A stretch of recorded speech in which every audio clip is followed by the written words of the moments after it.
ನಮಸ್ಕಾರ Bengaluru, welcome to the property guru show, ನಿಮ್ಮೆಲ್ಲರ ನೆಚ್ಚಿನ real estate YouTube channel. Nadaprabhu Kempegowda layout Challaghatta metro ಸ್ಟೇಷನ್ನಿಂದ 2 ಕಿಲೋಮೀಟರ್ ದೂರ ಆಗುವಾಗೆ ಒಂದು 30x40 BDS ಸೈಟ್ನ ಲಿಸ್ಟ್ ಮಾಡಿದ್ದೇವೆ. ಬನ್ನಿ ಲೊಕ್ಯಾಲಿಟಿ ನೋಡೋಣ, ಪ್ರಾಪರ್ಟಿ ಬಗ್ಗೆ ಡಿಸ್ಕಸ್ ಮಾಡೋಣ. ಉತ್ತರ ದಿಕ್ಕು ನಾರ್ತ್ ಫೇಸಿಂಗ್ ನಂದಿ ಬಾಗಿಲಿಗೆ ಇರುವಂತಹ 30x40 ಡೈಮೆನ್ಷನ್ ಇರುವಂತಹ ಸೈಟ್ ಇದು. ನಾಡಪ್ರಭು ಕೆಂಪೇಗೌಡ BDA ಲೇಔಟ್ಗೆ ಸೇರಿರುವಂತಹ ಸೈಟು. ಕರೆಂಟ್ ಸಿಚುವೇಶನ್ ಪ್ರಾಪರ್ಟಿ ಎದುರುಗಡೆ ಈ ರೀತಿ ಇದೆ. ನೀಟಾಗೂ ವೈಡ್ ಆಗಿ ಇರುವಂತಹ ರೋಡು, ಸಮತಟ್ಟಾದ ಪ್ರದೇಶ, ಸೂಟೇಬಲ್ ಫಾರ್ ಕನ್ಸ್ಟ್ರಕ್ಷನ್. ಇವಾಗಲೇ ನೀವು ಮನೆಗಳನ್ನ ಕಟ್ಕೊಳ್ಳಿಕ್ಕೆ ಇರುವಂತಹ ಸಿಚುವೇಶನ್ ಇದೆ.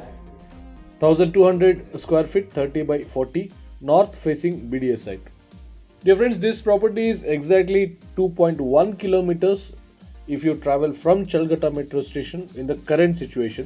Once the 300 feet road opens up, the distance gets even shorter. Currently ನೀವು 6 to 7 ಮಿನಿಟ್ಸ್ನಲ್ಲಿ ತಲುಪೋದು metro station. 300 feet road complete ಆದಮೇಲೆ ನೀವು 3-4 ನಿಮಿಷದಲ್ಲಿ ತಲುಪುವಂತಹ ಸ್ಥಿತಿ ಇರುತ್ತೆ. Quoting price 9,500 rupees per square feet, 9,500 ರೂಪಾಯಿಗಳು ಚದರಡಿಗೆ. ಈ ಪ್ರಾಪರ್ಟಿ ಬಗ್ಗೆ ಹೆಚ್ಚಿನ ಮಾಹಿತಿ ಬೇಕು ಅಂತ ಹೇಳಿದ್ರೆ ಹಾಗೂ ಲೊಕೇಶನ್ ಪಿನ್ ಬೇಕು ಅಂತ ಹೇಳಿದ್ರೆ ಪ್ರಾಪರ್ಟಿ ಗುರು ಜೊತೆ ಕನೆಕ್ಟ್ ಮಾಡಿ. ನಂಬರ್ಸ್ ಸ್ಕ್ರೀನ್ ಮೇಲೆ ಇದೆ. Thank you. Have a nice day.